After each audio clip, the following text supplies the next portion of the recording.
आज हम लोग भागवत गीता में चर्चा करेंगे कि भक्त की क्या गति होती है और भक्त जो है भगवान के प्रति कैसी भावना रखता है और भगवान जो है उसके बारे में बता रहे हैं कि लास्ट में कैसे वो भगवान को प्राप्त कर लेता है। तो भागवत गीता के 5वें अध्याय का 29 नंबर श्लोक है। श्लोक इस प्रकार है। मेरा भक्त मुझको सब यज्ञ और तपों का भोगने वाला, संपूर्ण लोकों के ईश्वरों का भी ईश्वर तथा संपूर्ण प्राणियों का सूर्य अर्थात स्वार्थ रहित, दयालु और प्रेमी ऐसा तत्व से जानकर शांति को प्राप्त होता है। तो इसमें भगवान बता रहे हैं कि भक्त जो है भगवान को समझता है कि भगवान जो है सारे यज्ञ और तपों का भोगने वाले हैं। तो इसका जो यहाँ अभिप्राय है कि यज्ञ और तपों को भोगने वाला, कि जो भी यज्ञ हम करते हैं, जो भी तप करते हैं, वो सब परमात्मा को अर्पित होता है और उस यज्ञ का, उस तप का भगवान फल प्रदान करते हैं। तो जो भी हम समाज में यज्ञ मतलब कि कोई भी परोपकार है, सेवा है, यज्ञ के बहुत से प्रकार हैं। यज्ञ मतलब कि वो नहीं है कि केवल जो अभी सत्यनारायण बाबा की कथा कराते हैं, कथा कराने के बाद जो भंडारा लगता है, या मंगलवार के दिन हनुमान जी का जो भंडारा लगता है उसको यज्ञ बोलते हैं। यज्ञ मतलब कि परोपकार, सेवा, जो भी ज्ञान की चर्चा भी, ज्ञान यज्ञ भी एक प्रकार का यज्ञ होता है। द्रव्य का भी यज्ञ होता है कि आप लोग दान करते हो, वो भी एक प्रकार का यज्ञ है। किसी की मदद करते हैं, वो भी एक प्रकार का यज्ञ है। या तप करते हैं, तपस्या करते हैं, मन इंद्रियों को कंट्रोल करने में, शुद्ध करने में, पवित्र करने में तप करना पड़ता है। तो वो सब जो है भगवान देखते हैं और भगवान जो है उसका फल प्रदान करते हैं। हम जो भी कार्य करते हैं उसका फल भगवान हमको प्रदान करेंगे। बताया कि संपूर्ण लोकों के ईश्वरों का भी ईश्वर। तो भक्त जो है भगवान के बारे में सोचता है कि जितने लोक हैं, 10 लोक की बात शास्त्रों में आई है और 10 लोक में 10 लोकपाल हैं और इतने सारे ईश्वर हैं। भगवान ने कहा कि इस ब्रह्मांड में जितने भी ईश्वर हैं, परमात्मा सबके ईश्वर हैं। यानी कि जैसे आता है कि शंकर भगवान वो भी ईश्वर हैं, विष्णु भगवान वो भी ईश्वर हैं, ब्रह्मा जी वो भी ईश्वर हैं, या जितने भी देवी देवता का शास्त्रों में वर्णन किया गया है वो सारे ईश्वर हैं और भगवान उन सबके ईश्वर हैं। शास्त्रों में आया है कि भगवान शासक हैं और सब शासित हैं। यानी कि परमात्मा शासक हैं और जीवात्मा शासित है। और इसमें भगवान यहाँ तक बता रहे हैं जितने भी लोग ईश्वर हैं, मैं सबका ईश्वर हूँ, सबका जो है अधिपति हूँ और सबका नायक हूँ, सबका शासन करने वाला हूँ। बता कि संपूर्ण भूत प्राणियों का सुहृदय, यानी भगवान जो है सबकी भलाई चाहते हैं। संसार में जितने भूत प्राणी हैं, या मनुष्य हैं या पशु पक्षी हैं, कोई भी हो, भगवान के लिए नहीं है कि मेरे अपने हैं, ये पराए हैं, ये भक्ति करता तो मेरा बहुत सगा है, ये भक्ति नहीं करता तो मेरा सगा नहीं है, या ये धर्मात्मा है तो मेरा सगा है, ये पापी दुराचारी है तो मेरा सगा नहीं है। भगवान सबकी भलाई चाहते हैं, भगवान सबके हित में कार्य कर रहे हैं, भगवान सबके साथ समान व्यवहार करते हैं। जैसे देखिए, कोई भी आप गलत काम करने जाइए, ईश्वर की एक बार प्रेरणा आती है कि गलत कार्य इसको नहीं करना चाहिए। तो भगवान जो अनुमंता हैं, अब बताते हैं कि भगवान सबकी भलाई चाहते हैं। स्वार्थ रहित, दयालु, भगवान स्वार्थ रहित हैं। दुनिया के जितने भी लोग हैं वो स्वार्थ से ही प्रेम करते हैं।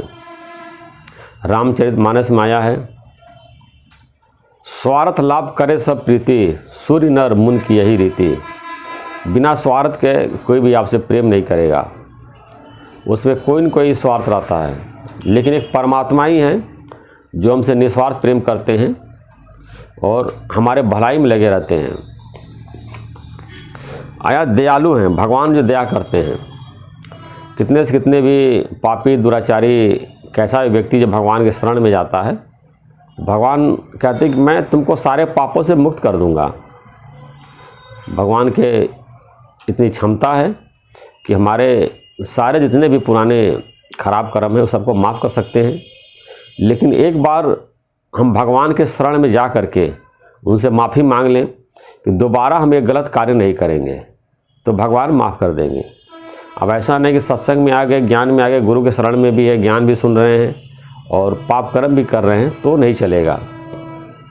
एक बाजू होना ही पड़ेगा। जैसे वाल्मीकि डाकू था, जब डकैती करता था, लेकिन जब वो संतों के संग में आया और आ करके और फिर वो भगवान की भक्ति करने लगा, आराधना करने लगा, तो डाकू काम छोड़ दिया और उसका नाम जो है संतों के लिस्ट में आता है और उसने वाल्मीकि रामायण लिख डाली और उसको मोक्ष प्राप्त हुआ। तो भगवान ने बोला कि कितना भी पापी दुराचारी, यहाँ तक अतिशय दुराचारी, यानी दुनिया में तुमसे ज़्यादा कोई पाप करने वाला न हो, यानी दुनिया में सबसे ज़्यादा पाप तुमने किया है, अगर तुम भी भगवान के शरण में आते हो तो भगवान तुमको अपना लेंगे, मुक्त कर देंगे और तुम्हारे सारे गलतियों को क्षमा कर देंगे। इतनी भगवान के अंदर दया भाव है। आप एक बार ईश्वर के शरण में आकर तो देखिए। बताए प्रेमी है भगवान, जो है प्रेमी है, सबसे प्रेम करते हैं, उनके दिल में सबके लिए प्रेम है। ऐसा नहीं कि जो है जैसे सांसारिक लोग होते हैं सूंघ सूंघ के प्रेम करते हैं, जो अपना होगा उसको गले लगा लेंगे और जो अपना नहीं होगा उसके ऐसी मन में भावना रखेंगे दूर से ही चला जाएगा। तो भगवान के लिए दिल में सबके लिए प्रेम है और हमको अपने दिल में सबके लिए प्रेम रखना है, तो भगवान के कुछ गुण हमारे अंदर भी आ जाएंगे। ऐसा तप से जानकर शांति को प्राप्त होता है। तो तप से जानने का मतलब कि परमात्मा सबके अंदर विराजमान है। तत्व दृष्टि से तत्व ज्ञान नहीं है कि परमात्मा सारे संसार में जड़ चेतन सर्वत्र व्याप्त हैं। ऐसा जब जान लेता है तो शांति को प्राप्त होता है। भगवान जो है भक्त के बारे में बता रहे हैं कि भक्त जो है भगवान को ऐसा समझता है और ऐसा जब उसको ज्ञान हो जाता है तो तत्व दृष्टि प्राप्त हो जाती है, यानी कि जहाँ तहाँ उसको परमात्मा का ही दर्शन होता है। जैसे रामचरितमानस में आया है, सिया राम में सब जग जानी, करहु प्रणाम जोर जुग पानी, कि सीताराम को मैं सारे संसार में देखता हूँ और दोनों हाथ जोड़ करके प्रणाम करता हूँ। और भी आया है, जड़ चेतन जग जीव सब सकल राम में जान। तुलसीदास जी बताते हैं कि जड़ चेतन जितना संसार है पूरे संसार में राममय है। परमात्मा, राम मतलब परमात्मा, राम के बारे में बताया गया है। एक राम दशरथ का बेटा, एक राम घट घट में लेटा, एक राम का सकल परासारा, एक राम है सबसे न्यारा। एक राम जी जो है दशरथ जी के पुत्र थे, एक राम जो है सारे संसार में पूरे व्याप्त हैं। एक जो है परमात्मा ब्रह्मलोक में राम है, तो राम के ही अलग अलग नाम है। इस प्रकार जब हम ईश्वर की भक्ति करते हैं, जैसे वाल्मीकि डाकू को मोक्ष प्राप्त हो गया, ऐसे हमको भी प्राप्त हो जाता है। बताते हैं कि वाल्मीकि डाकू लूटपाट करता था, तो उनके पास कुछ ऋषि गए, उनको भी उसने बांध लिया, कहा कि मैं सारा जो है धन दौलत तुम्हारा हमको दे दो जो है। तो उसने ऋषियों ने कहा पहले जाके पूछो अपने घर वालों से, जो तुम पाप कर रहे हो इसका वो भागी बनेंगे, हिस्सा वो लोग लेंगे या तुम लोग भाग जाओगे? ठीक है हमको पेड़ में बांध दो। तो उसने पेड़ में बांध दिया। जब घर गया तो अपने बीवी बच्चे से पूछा कि मैं जो पाप कर रहा हूँ, लूट रहा हूँ, तुम इसके भागी बनोगे, इसका पाप का फल भोगोगे? उन लोगों ने मना कर दिया बच्चों ने कि नहीं, पाप तुम करो, उसका फल तुम भोगो, हम लोग क्यों भोगेंगे। तो उसको वैराग्य आ गया और गया और संतों के शरणों में पहुंच गया, उनके चरणों में गिर पड़ा, कहे हमको माफ़ कर दिया, मैं आप लोगों के साथ ही जो भक्ति करूंगा।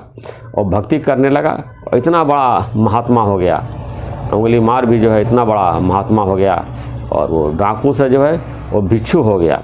इस प्रकार हम कितने भी खराब कर्म किए हैं, कितने भी हमारे अंदर अवगुण है, कितनी भी बुराई है, अगर एक बार जो है हम परमात्मा के शरण में आ जाते हैं तो परमात्मा हमको अपना लेते हैं और हमारे सारे जितनी भी गलतियां हैं उनको क्षमा कर देते हैं। वो नहीं देखते हैं, सोचते हैं कि भटका हुआ मुसाफिर है, अब सही जगह पहुंच गया है।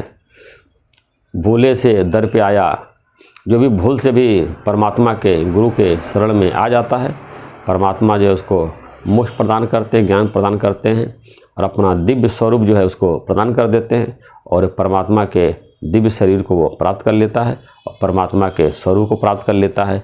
और 8 प्रकार की मुक्ति बताई गई है। अगर उसको ब्रह्मलोक में जाने की इच्छा है, परमात्मा का साकार रूप से दर्शन करने की इच्छा है, तो ब्रह्मलोक में जाता है, परमात्मा को साकार रूप से दर्शन करता है।